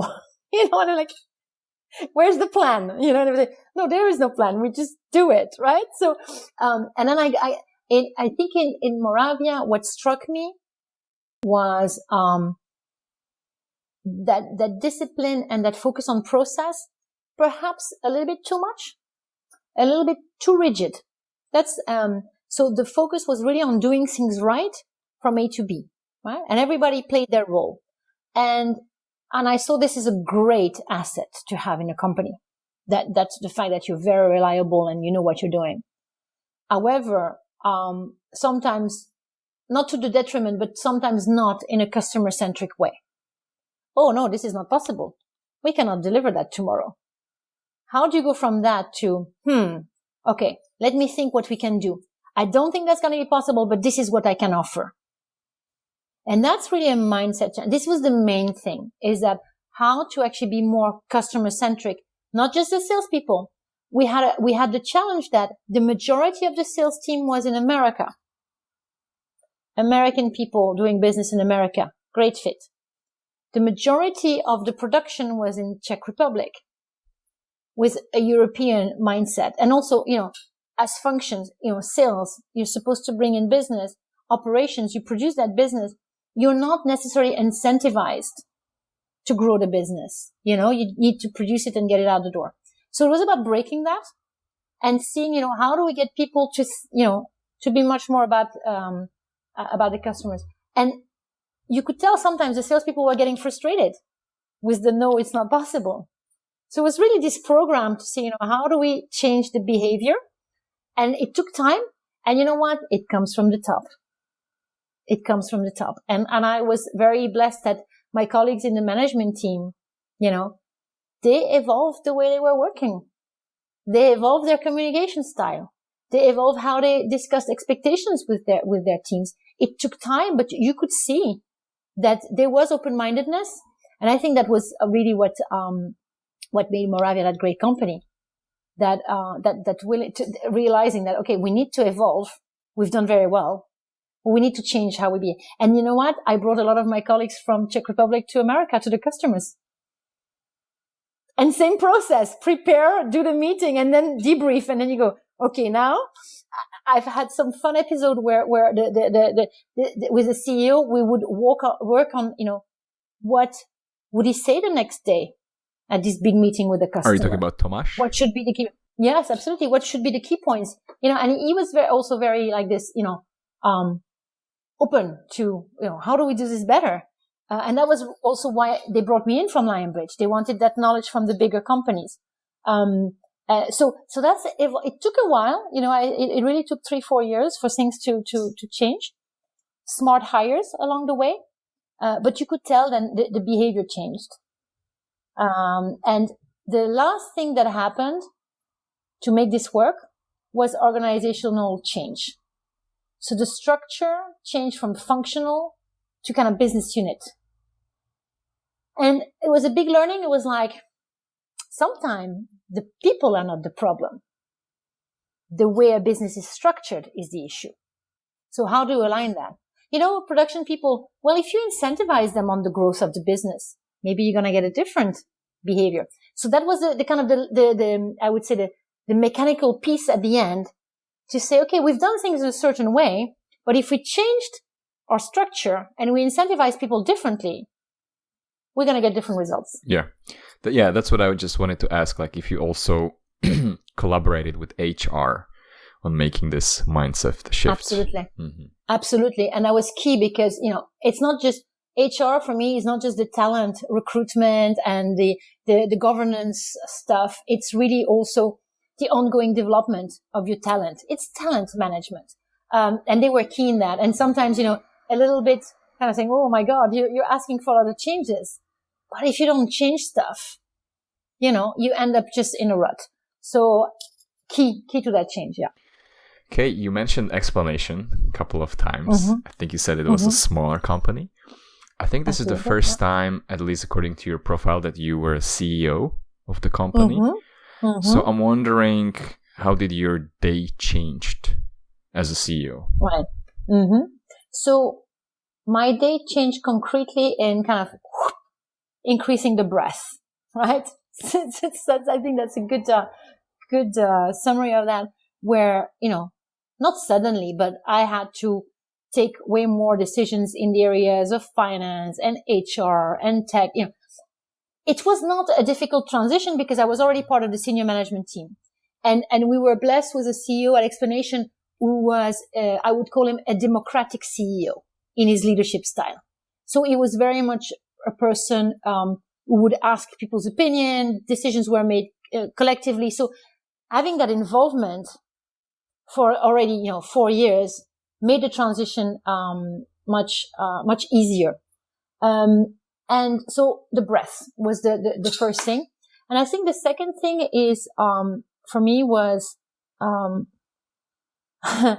to lead people to do what needed to be done. So not being authoritative, that's not the right word, but kind of say, okay, guys, we've set a direction. This is our vision. We're going to implement. And I don't like excuses for why things cannot be done. So there, people who were colleagues, I had to kind of say, hey, hold on a second here. why has this not happened? So I had to kind of also change the dynamic with some of, with the people to say, you know what, failing is not an option. And drive this locomotive. I think that this was the second main change. And you know what? It was exhilarating because people were very much engaged. You will always have, 5% of the people. There's always people who are negative. You can be sitting in the tropics on the beach with a mojito. They will still be finding something. There'll be mosquitoes or something. There's always people like that. But I think that was the most interesting part of that journey, this engagement, that people understood. We spent a lot of time on the simplicity of the vision, right? Which was really around that customer centricity and making it accessible to everyone. So that was my biggest, I think that implementation, that cultural thing was a successful thing, and which is like, we are all in the same boat. Everybody has a role. So, and I try to be as inclusive as possible, and that made a difference, and I'm not saying that previous, it was not like that, but we changed it in the fact that we kind of made a lot of employees across the organization shine. We put the spotlight on people in different functions, role, locations, and showed them, showed everybody their contribution to the business. And I think that actually had a big impact on morale, which in effect had a big impact on business. So I think that was the thing where, for me, this took a lot of energy. That communication, because, you were asking about the change. So you got, the broader responsibilities, you need to kind of drive things across the organization. But that third piece, which is the communication, this is where I spend a lot of time. So you need to split yourself way more as a CEO, because you've got your investors or your board, right?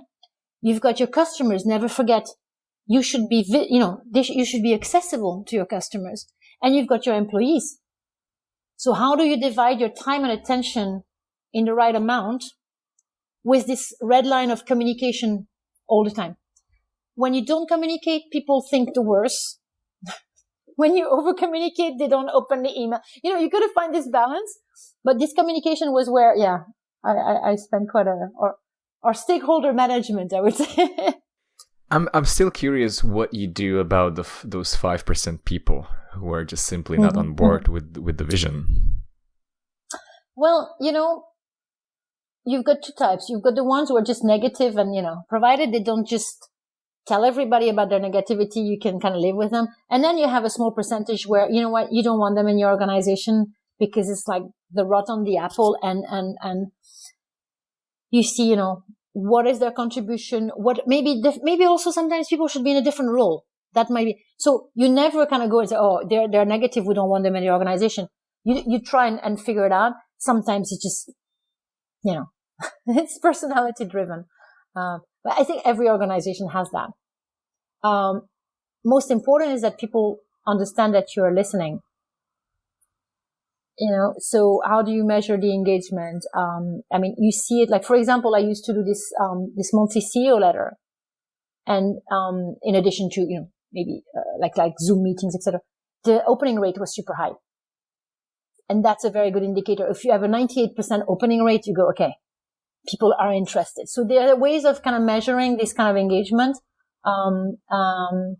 And let's say you have an event. Always people complain about the food, right? Or they complain about menial things, and then you got to read every single of the comments and actually communicate what you will do after. So when we used to do employee surveys, it was not just an employee survey in a void. There was really a follow through. And we would actually share what we had done afterwards. So, you mentioned that as a CEO, you had to basically balance your time between all these stakeholders. I'm wondering how you did that. Like, how did you decide, like, I'm going to spend this much time with these people? So the calendar played a little bit of a role to that. Of course, when you have your board meetings or when you have travel where you're going to meet with customers. And then what I did is that, I was blessed with having, again, great team members. So you empower people in your teams to do stuff and to do more so that you can actually, fulfill your role. So I'll give you a very simple example that CEO newsletter that would be every month. I would initially kind of write it fully myself. And then I showed my marketing team, okay, that's the kind of style and this and that. Here's how we're going to function. Every month we're going to have a call. I'll tell you about the ideas. You're going to have a first draft of this. And, and they got the hang of it. And I would say manage expectation. It has to be fun. So they had carte blanche. I said, find something that's fun. What does it mean, and they liked carte blanche? Yeah. They have like free. It means that they're free to do things the way they want. Right. So I say, go a little crazy, be fun. But then I would say, that powered by our marketing team, I give them the credit also for. So you surround yourselves with people that, these people want to do different things, more things, and you empower them to do them. Because you just can't do everything yourself. And then the second thing is that you can't be afraid to make changes that sometimes are going to make people cringe. They will not like it, but it's going to be for the better. And then, everybody looks back and say, oh yeah, that was a good idea. So, and again, how do you implement this change? Because you have people in your teams who are going to drive this. Right. So talent, I remember I have a good, contact in the industry, gentleman who used to, manage Canton MT, Tony O'Dowd. And I remember I was in Dublin a couple of years back and we were having coffee and I was asking him, what is your life like as a CEO? And, what? Learn from your peers, right? And he said, Véronique, talent, and talent. That's the one thing you should be obsessed about. And that stuck with me. And he was right. With the right people, you can accomplish, miracles. I get very enthusiastic, right? Was Explanation just a localization company, like a service-based company? And how does Explanation then tie to LanguageWire? Right. So Explanation was, this kind of, as I said to you, diamond in the rough. So it was a spin-off from Siemens. So it was a technology company, rules-based, MT, workflows. The thing is that it was this company that had a vision a little bit too early and put the money in the business too early. So in the late 90s, a lot of money was put into this tech development thinking that's going to be, we're going to be selling MT and workflows. And it was, I think, one of the first companies that could manage 50, 60 projects a day on a platform in year 2000, right? But then after that, money dried out and the company became a little bit maybe more traditional, right? So when I got in, it was really about, how do we recoup the investment that's been made and how do we grow the company, right? So that, because our board wanted to sell, right? So, and that will tie into the LanguageWire, of course. And the company grew with a mix of organic and acquisitions. And one of the challenge was, what do you do next? You need to keep on investing in tech. You need to keep on investing in people. And then our board was actually saying, at some point we want to exit. We want to recoup our investment. And there was a couple of candidates, lining up. And, when you become like $35 million, $40 million of revenue, you start, it's a small industry. So you kind of start making a little bit of noise. And LanguageWire, that was kind of funny because when they were doing their M&A approach, they had a list of candidates and we were number one on their list. So that was so funny because they showed that their PE Catacap, their private equity said, these are the targets we had and you were number one. And LanguageWire had kind of made a lot of investment in different areas and said, we think it's going to be a good fit that we will be able to be really complementary. It was geography. We had already started the US, and we had kind of more, Western and Southern Europe, whether LanguageWire very, very strong in the Nordics. It was complementarity in tech. It was complementarity in talent. So it was a good fit. And, you know what? I think we had one common customer. Isn't that amazing? I mean, when you think, because companies exactly of the same size and roughly the same number of employees. But unique customers. And, yeah, exactly. So this is how it happened. And it was quite quick. And our, the owners of Explanation were very happy that, the company because they thought their money was down the drain. I tell you that much. And yeah, because, this is the thing when you invest. you don't know. They really invested in the future. I mean, they didn't come from a language industry background, and they invested in language technology. So it was a big gamble, and I'm glad for them that it paid off. That's what I'm curious about. Like, why was it early for such a tech? Because like now everything wants to be automated, right? You have automated workflows, MT. Why was it not good in 2000? Because I think in 2000, the customers were not there yet. The customers at the time, it was still big projects. You would do an 18 months release with the tap on the hand and we're done. And let's wait 6 months and the next one comes in, etc. Where the tech and explanation was set up for streaming content, small chunks of content very quickly. So then, what they had the tech, but the money came short to invest then in the sales engine to develop the business. I think that's really, in a nutshell, the story. Yeah. And tech, you know that yourself. That's a challenge in the business. Tech in any industry gets antiquated very quickly. So you need to keep on, upgrading your tech. Was LanguageWire a tech company when they acquired Explanation, or what was their main business? Main business, translation services, localization services, but of course powered by technology. I think a lot of organizations have understood that the key to doing business is to have a strong platform, and to be able to implement neural machine translation, workflow customization, connectivity, all of these, because, we are going to move slowly towards a subscription model where you're going to get your localization on tap. I always use this analogy of the car wash where different types of content will need different workflows and different price points, right? If it's content that you just want to understand, you're not going to pay the same money than for an ad in a glossy newspaper, and you expect it faster as well. This content, right? Okay, so I didn't know much about LanguageWire before I started doing the research on you. So when I go to the website, I think to me it looks like it's mainly a tech solution right now because they're selling the platform. So is this platform something that LanguageWire developed, or is this something that they acquired from Explanation? No, this is a platform that was developed by LanguageWire. So LanguageWire has a own development team and has developed this TMS. Right. So how is it different for you to sell tech versus services? Well, I ran the enterprise unit within LanguageWire. So that was actually all of the big customers. And you actually don't sell tech.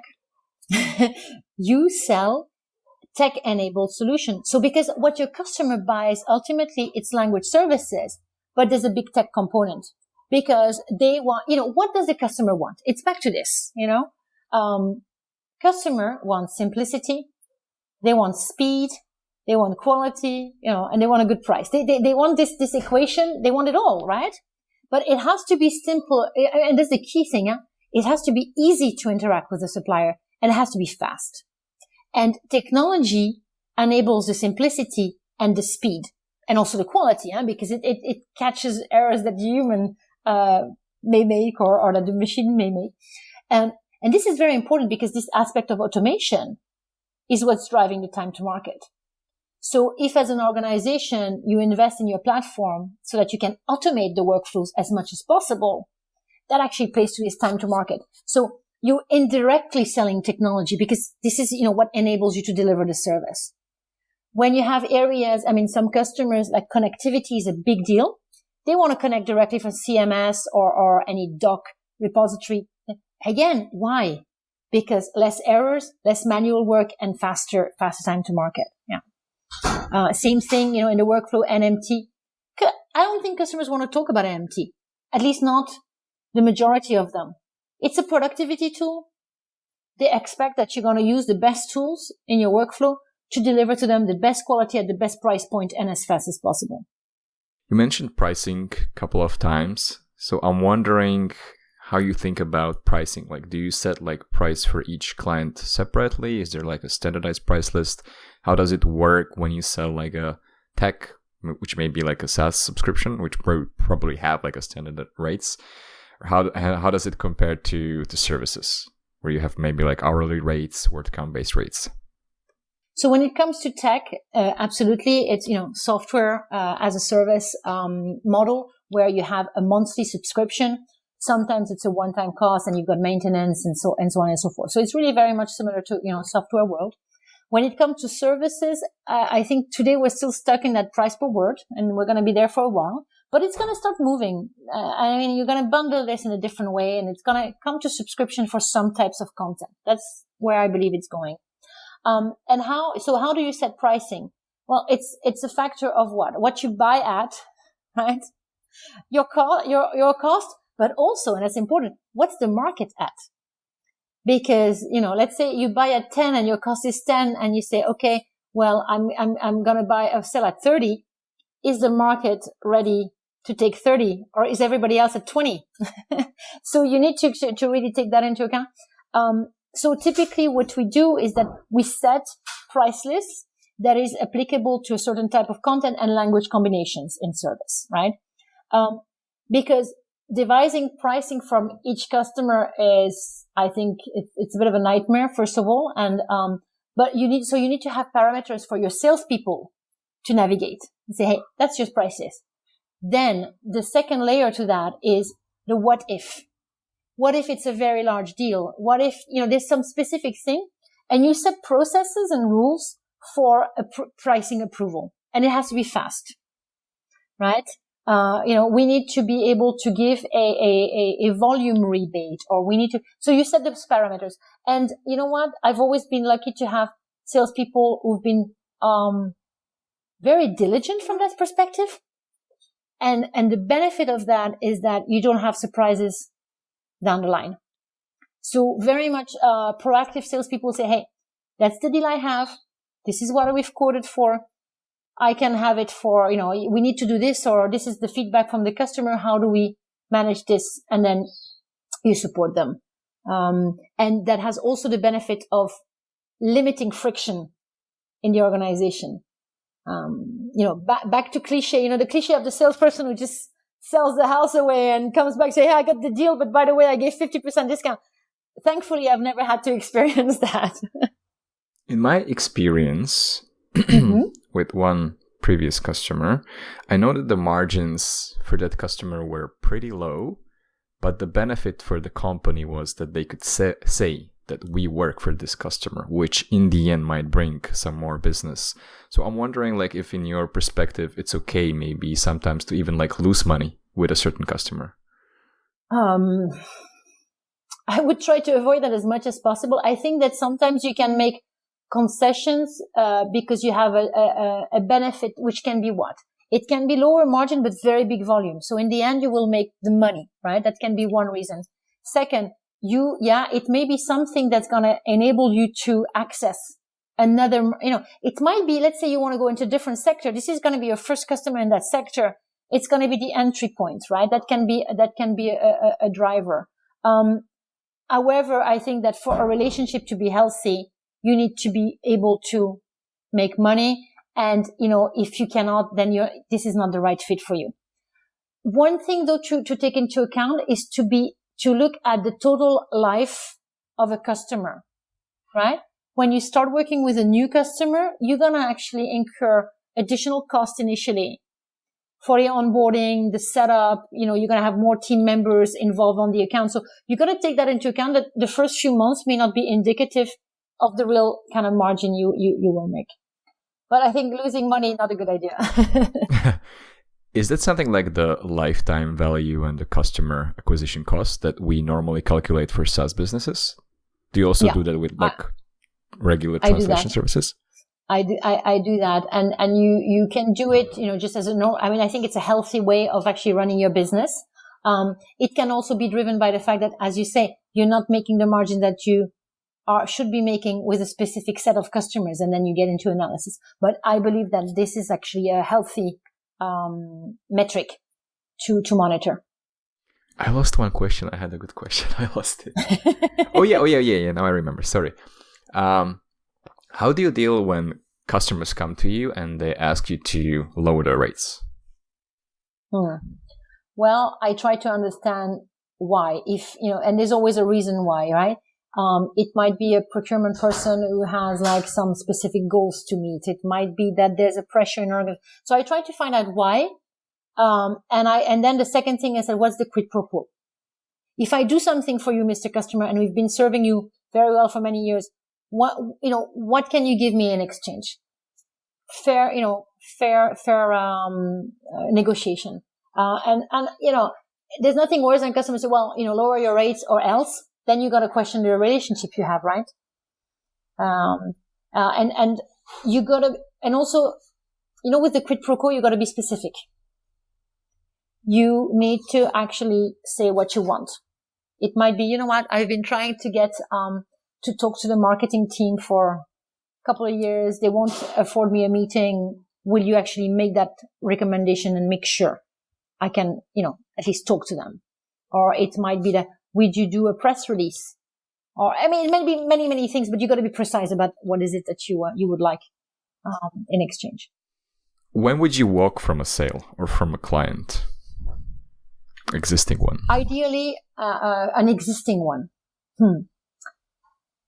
I would say probably two reasons. One, the one you say, like, you're really not making money and you've come back to the customer and you're trying to figure it out and it's just not a good fit. One of these customers who wants you to translate, projects of 2 words and they want to pay you by the word and there's no volume and the quality needs to be amazing. And if you make a mistake, they sue you. I'm putting everything in the bucket here, but it's just not a good fit. And their expectation is not something you can meet. So that's where, and you've tried. You've tried many, many different angles that doesn't work. The second reason, and I've had that in the past, is that, if the relationship is a kind of a master-slave relationship, if the customer is horrendous to your teams, I think that you have to ask yourself that, I've had people in tears in teams. I think that's unacceptable. That, and fortunately a long time ago, but I've had customers bullying literally project managers. I think that this is a big no-no. And then you're going to say, how am I going to address that? These would be the two reasons. Yeah. What about a potential new customer? Mm-hmm. Why would you walk away? Because early enough, you realize, we're not a good fit. We cannot fulfill their needs. They're better off with somebody else. Or, you know what I mean? I'll give you an example I had where customer needed something, a specific technology solution. It meant quite a lot of development. It was not a platform that we had in our kind of, most used platforms, let's say, that we could plug in. And I thought, you know what? We're not ready now. You need a solution now. We don't have all the ingredients. And we came back and you know what? And that customer was very, I think very grateful that we didn't try to stretch it. And we said, look, this is what we can do. It may not be enough. And we parted in a good way. And maybe the stars will align later. But it's hard. We're talking about sales here. It is hard for a salesperson because it's tough. If you look at stages in sales, right? Your first stage is what you call goal shared, identifying a common goal, an opportunity, a pain, and with a timing and a budget. So this first step is very hard to reach. So when a salesperson gets there and then they see it's not a good fit, that can be hard. But you know what? You're better off because you will expend so much energy and it will not lead to success. So it's better to be very realistic about it. I'm very bad, or sometimes I'm very bad at small talk. How do you think this is important for salespeople? Is it important, in the conversations? First of all, you don't strike me. You don't strike me as that whatsoever. Because yeah, however, that's interesting because right now, I think I'm actually doing what you said, that I'm just curious about you. I'm asking questions because I'm curious about you. But if we start talking about weather, I can't say much, It's like I would rather just get straight to the point, hey, tell me what are your problems, because I like to think about that, but I am not good at small talk. So how do you think small talk is important in building the relationships? It really depends on who you're dealing with. I think some people, they expect a little bit of, chit chat and some not at all. So you got to sense that first of all. Is it actually, should you have a little chat while getting the coffee before the meeting, or do you get straight into it, right? And kind of adapt to the person. And then when it comes to small talk, I think that again, see what they start with and then getting from there and asking questions so you can find a couple of topics that will be relevant. And the weather gets pretty boring quick. But I do think that in general, some people are more comfortable than others. You know what we're talking about the fit and the culture? Two elements. Where you're from and, like if you're from Minnesota and you've grown up there and your customer is from there will be something you'll talk about, right? That's one thing. And the second thing is what's your role in an organization? If you are in a commercial role, you've kind of forced yourself a little bit by doing to being used to that. So it's harder, I know like some of my colleagues engineers, it doesn't come naturally because, their function maybe is not something where they need to do that every day. So it's okay. Go straight to the topic. So how does your day look like right now, or like before the pandemic? Before the pandemic, now it's quite nice in this tropical island where I am. So what my day looks like. Typically, I start off, I kind of look at my mails as I walk to the office. If I'm in the office, So do you commute and do you check your emails on your phone? So I walk. So it's a 30-minute walk, and I either listen to a podcast or I read my mails quickly, or I have a Skype call with a colleague or somebody in my but I kind of use that 30 minutes is to get me into the groove.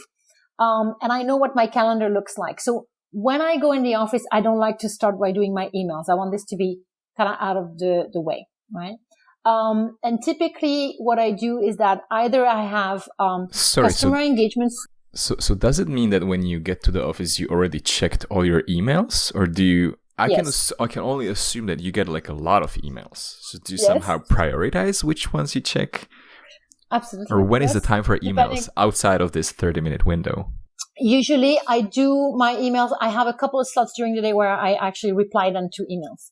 I try not to have it open all the time because otherwise I get, sidetracked. And then I will have, my favorite days are when I actually have customer interactions where I'm visiting customer. Existing customers, usually it's quarterly business review. So I support team members, right? I don't have customers whom I manage directly. I have a team of people who manage these accounts. So I support these people. And then also on the business, I may go with the team member to a new prospect. So I may travel to Paris and go to a big fashion company, and we do the meeting together, right? So that's a day on the road. If I'm in the office, usually I have a rhythm of business. I have one-to-ones with my direct reports, and the one-to-ones, it's about data and qualitative approach. So data is, are they on track? What is their funnel looking like? The value of the opportunity. So there's quite a bit of time actually, in my day where I need to look at data and I need to analyze data. So I don't have my email always open, but I have my Salesforce, my CRM open, right? So if you want to be managing a sales team, you need to be good at data and looking at trends, etc. Because the main thing I do then with my teams is coaching. So that is what's fun. It varies, the coaching can be on a specific opportunity. It can be on a skill set, but this is actually a big chunk of my day is spent with my teams. If I'm not on the road, with my teams, coaching them on specific, things or bouncing ideas with them on an opportunity or a deal, approving pricing, this kind of stuff. So in a day in the office is like that. What I don't like is too many meetings.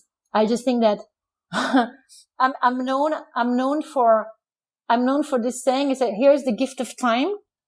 That if there's a 1-hour meeting schedule, it's done in 40 minutes, right? Yeah. Let's just stop here. Right? Because it instills a certain discipline. And, who wants to sit in meetings if it's not productive? Well, there are people. Yeah. That's true. You were talking about profile. I think I'm a bit impatient. I'm like, okay, we're done. We can chit chat with coffee later, right? Yeah. Right. Yeah. You mentioned a few times that one of your key responsibilities is, of course, to coach the people. So I can imagine that a lot of the coaching comes from your own experience. Sure. But how do you learn new stuff? And then how do you, what you learn, how do you kind of like test it in reality? Right. That's a great question. So a lot today, today, I spend quite, still I try to do that hour a day on either podcasts or reading. So that's my kind of self-learning. And in the role I have, I've been also lucky to have management coaching. So that has helped me more on kind of the, kind of soft skills to some level. So you have your own coach. Yeah, I've had that. And it's been great because it just gives you, different perspective. And then how do I kind of impare this knowledge to people? Well, I try and figure out what are the pieces that will be good for a certain person. So that is really, it's like a bit like the doctor, you diagnose it. Somebody may be great at negotiation, but may have a bit of an emotional intelligence challenge. So how do you work with that? So I try to prescribe, the coach. And sometimes I'm not the best person to coach. So one thing that I've done in the past year, which has been great, is that I actually brought in somebody I knew from my previous time in my career, where that person, I actually deployed him for some specific stuff. And it gave me bandwidth, and I knew he was much better than me at doing that. And, and he went through every single salesperson in my team, that stuff got done. So you also have to know what you're good at, and where to bring, again, the talent from outside to support you. So what is the source of your learning? Like, what do you listen to? What do you read? I usually, I follow a couple of economists, so I follow their podcasts. One that I listened recently was called We Crashed, was on the WeWork disaster, and I thought it was quite interesting. Yeah, right. And it was called We Crashed, so it was, but very nice insights. I also follow a couple of sales blogs, and actually it's interesting because it's often, people in the States who are doing that. So there's, now the names escape me, of course, but there's a couple of guys that I get the newsletter. I also follow McKinsey, quite a bit. These are, they have their, at the moment it's everything about the pandemic, but I think that they have very good content and insights. This is more on a business level. I read that religiously. Harvard Business Review, same thing. There's really good stuff in there. So it's a mix of business publications and podcasts, and then some specific sales stuff. And sometimes I join a pure sales webinar just to see, are they going to say stuff that, I don't know, maybe new ways of looking at things. So, and I find that kind of fun because you need to adapt that. It's usually done, for the US market and US customers. And then you say, okay, how do I mold this for other cultures? And if there's one thing that you could recommend to new people who are thinking of getting into sales, what would it be? Would it be like one book, one podcast? What is the one thing for them to start with? Yes. I would actually get them to read, From Good to Great. It's a very old book. And to me, it was very inspirational that if you do the right things, you're going to get the right results. So don't just focus on the end price. Focus on doing the right thing all the way. And if you're getting into sales, you know what? It might seem tough. It might be, you kind of go, my goodness, I'm not successful here. If you do the right activities at the right quality level, you will be successful. It's kind of what Moravia used to do, right? When you said that they were very rigid about what they were doing. True. And, and it works, right? That there's certain steps you gotta follow and things will fall into place. And of course, you need to know how to navigate this because things change along the way. But I do believe, if you focus on helping your customers, If you focus on that and do the right things, it's going to come back to you plentiful. Going back to your day, do you have like a hard stop when you say like no more work after this, or are you workaholic? I'm not the best in that. 80% of the time, or 70% of the time, my walk back is when I kind of wrap up. So I do my last calls, etc. And then when I get in the door, I stop. What happens though is that in the evening, I tend to check. I don't look at my emails so much, but I may check my Teams, because there might be somebody on the West Coast and it doesn't bother me. I don't feel that that's like work. What I'm not so good at, is that when I'm working from home, I need to just be better at kind of say, okay, enough now. Don't go back to that desk because the day can be too long. But I tend to work a bit. Yeah. But I like it. That's the thing is that I think when you like what you do, you don't see it. Yeah. It's not 9 to 5, right? No. And I have a family and that's been always my motto is that they should never feel like they come second. Right. And I have a funny anecdote that when my eldest was small, I used to kind of say, I come home, and she was a little earlier than normal. And I said, I canceled everything for you. All the meetings, all the calls. I said, no, I'm going home to, my daughter. And she used to love it, because I think that's important. Your family, this is what also to be successful, I think in a career, it might be your circle of friends, might be your family. It might, I think that if you're lucky to have that balance, and have these people supporting you, I think it's key. It's key to being good at what you do because you're happy at home, right? Or you're happy in your environment and you have to maintain that. I think work. It's important to work, but there's other things. That's funny. Now it triggered one memory that I have. So let me explain. This also ties back to why I have like this bad mindset about salespeople. We're going to change that, Andre, right? Yeah. You're doing a pretty good job, yeah. So one of my colleagues, Ian, when I was working at Alpha, he told me that this one person, sales guy, that company, that he never stops selling. Like even when he's outside, when he's drinking a beer, when he's outside of work, he keeps selling. So I'm wondering if you also feel like you're selling all the time, or if you can like make a difference. No, I don't behave like that. It may happen that in a social environment by having conversation, I figure out somebody might actually need our services. So I will be very conscious that we're in a social setting and I will say, oh, by the way, my company does, and they know me and they say, look, and people will call you, but I would not do it during the social setting. I think there's a place for everything. Yeah. It happens, sorry to interrupt you. It may happen that you may meet people during your travels, for example. Somebody might chat with you in a plane, etc. And it just happens that during conversation. But in a social setting, for me, it's a bit different. I think you're there for entertainment with your friends. Yeah. What are you curious about right now? That's a big question. I'm curious about what the Easter weekend will look like in confinement. That's my new one. No, I'm actually curious. What we were discussing before is what is this world going to look like in 6 to 9 months? That's what I'm curious. I think that, I'm not being very innovative here in my answer, because that's what a lot of people are asking. And I'm curious to see if this is going to be somehow a lesson in humanity, if people are going to change. We had this funny comment yesterday, that, we're allowed 1 hour out for exercise.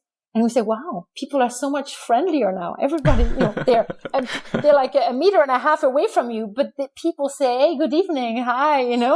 You see the same people at the same hour doing their daily walk. And I'm curious to see that how as a race, as a mankind, we are going to change, with what's happened. That I don't know. Time will tell.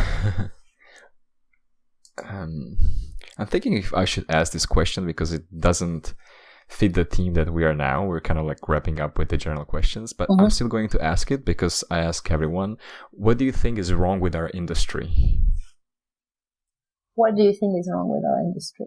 I think that our industry is too much in the trenches, too much consumed with itself and the nitty-gritty. And I think that, we have to focus on the purpose. What is it that we do? We enable companies to do business internationally. And I think that talking about translation memories, all these things, nobody cares about that. I think that as an industry, we have to elevate ourselves to be more business, people and fit the role that we are doing. But still, hey, if you're pretty resilient, sorry, Andre, but still, we're talking about crisis, etc. It has proven to be a resilient sector. So, we should be proud of working in this business. And yeah, like every industry, I think has way to go in some, and you cannot compare what we do to, maybe some of the big tech companies, which have a lot of means, right, to develop the products that they do produce. But we got to elevate the conversation a bit. What are the things that you changed your mind about? Like for a long time, you were like, okay, this is it. This is who I am. This is what I'm doing. But suddenly something like shifted in your mind. Mm-hmm. Oh, that's a tough one now. Let me think. Yes, that I thought that I should always do more. And, that I was a little bit too much of a perfectionist. That, it's good when I do it. And one illustration of that is that at the beginning of my sales management career, I tended to kind of overtake the meeting when one of my salespeople would come. Big mistake. And then I changed and I said, what's the point? I'm not the one, I need to make the other person shine.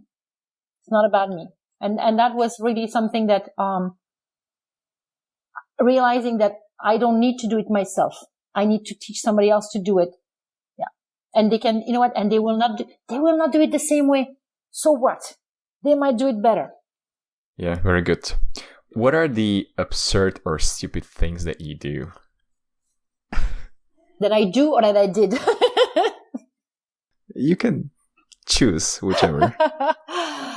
Some of the silly things I did. I think that, it's many managers will say the same thing, is that knowing that when you have a team member and it's not working out, spending too much time to make the decision to change, because you say, I'll give it a bit more time. And I've gone through that. I've made the mistake and I've learned that, you don't do anybody a favor by being too slow in that decision making. So that's, that was silly that I used to kind of let it drag a little bit too much. And now I'm kind of, it's not that I'm tougher, but I'm clearer in terms of expectations. So it makes things, I think, more transparent with the teams. But what about like your personal habits that might seem like awkward to like most of the people? Like, for example, I don't know, like you arrange your sandwiches like in a certain way or something like this. Do you have anything like that? Not, I think that's my Moravia days though. I like discipline and structure, right? So I don't like when it's messy around me. My desk needs to be, my desk is not cluttered. Let's put it this way. But it doesn't get obsessive. I kind of don't mind. No, I'm just trying to see what kind of people I remember that once, we have lunch place, right? And I drank Coca-Cola and somebody said to me, "Oh my God, you drink Coke?" And I thought, what kind of image do I get that people get? I said, no, you always drink green stuff and super healthy and this and that. And they were like going, and I said, next we're going to see you eating a burger. This will be the end of the world. And I thought, wow, what kind of image do I project? So I think that maybe, I'm a bit of, health kind of, I like, everything. A health freak. Yeah. Right. Yeah. I kind of like that. So. Not too, but again, not too obsessive, but yeah. What is your favorite cat tool? My favorite cat tool, the simplest cat tool. Okay. Is there one like that? I don't know. You should tell me because I'm looking for the simplest one. And I mean this seriously. I could not be a translator today. Not with 1,500 features on, whatever, SDL Studio. I think that, you were asking me about the flow in this industry. perhaps is also to overcomplicate things. We're in a different world, a world that's faster, and that's where you got to go to the core. I think, and again, translators listening to that, don't take it in the wrong way, because I am not a translator. I assume from talking also to translators, it's about translating. So the tool you're using should be simple to use. You should be paid for doing your work, which is, core work is translation. Right. What is your favorite software in general, or like a tool that you use? That's my favorite. Oh, wow. I like Zoom. You know why I like Zoom? Because I think Zoom is, we always put the camera when we do meetings. And that's something I would change also, like when we're at Language Wire, that we said, camera on. People were not used to that, because I think that these kind of collaboration tools are great. Today, the likelihood of a bunch of people working in an office is less and less. So I love these collaboration tools. Yeah. Your favorite word in French? My favorite word in French. Je m'en fous. I don't care. No. My favorite word in French would be merci. Thank you. Merci. To be grateful. Yeah. Grateful to many things. I think you got to count your blessings in life. If you're healthy, if your family is healthy, say thank you. Merci. Merci beaucoup. Your favorite TV show? My favorite TV show. Oh, wow. I follow quite I have this I've become also a bit of a Netflix user, like many, many people. And I like stuff. Last thing I watched was Las Chicas del Cable. I've been really kind of, interested in all these Spanish series. I've watched Casa de Papel and, things like this. Also, I like the fact that I watch it in Spanish, with subtitle. And, different series. Suits, for example, you mentioned Suits. Yeah, I watched it all. So, and I ask people, I have my go-to in the company, and I said, hey, Anna Karen, what have you been watching? Because I know we have similar tastes. So I get referrals. Is there some TV show that you repeat, like you watch it several times? That would be really your favorite? No, the only thing I rewatched was Game of Thrones, because I couldn't remember really what happened. And, before the last season, I said, hell, I'll just watch it again. Final favorite question. What is your favorite fictional character? It's actually Harvey from Suits. Oh, really? I love Harvey. Oh my God. Yeah. Yeah. Because I think that is bold. Yeah. He's the cliche, right? He's the cliche. Yes. But I love the fact that, no matter what, it will make it happen. Yeah. Yeah. Is your husband like that? Yes. I always say that, if I was stuck on desert island, I would want him there, because I will be fed. I will have a bed, and no wild animals would attack me. So I'll be sorted. Okay. Is there anything I should have asked you, but I didn't? We covered quite a lot. We covered a lot, and we had a good conversation. Now I can't think of any. I think the one thing that, we had discussed before is that, to be successful, we're talking a lot about sales and prospecting, etc. Is that my conclusion is that it's really about a team effort. So it's really for a company to be successful commercially, every piece of the company needs to work in that same direction. And that to me has been always the recipe for success. And for people to feel they're part of something. And in sales, yes, you may be at the forefront and you'll be in front of these customers, but you've got all the people in the different locations making it happen. So that's my conclusion. Awesome. Yeah. I think we can take that as your final parting words. Unless you have something else that you want to speak to the industry. No, I think we had a very good conversation, and I appreciate this chance we had. Thank you very much, Véronique. All right. Thank you. Thank you so much. Yeah. Talk to you next time. Bye-bye. Bye.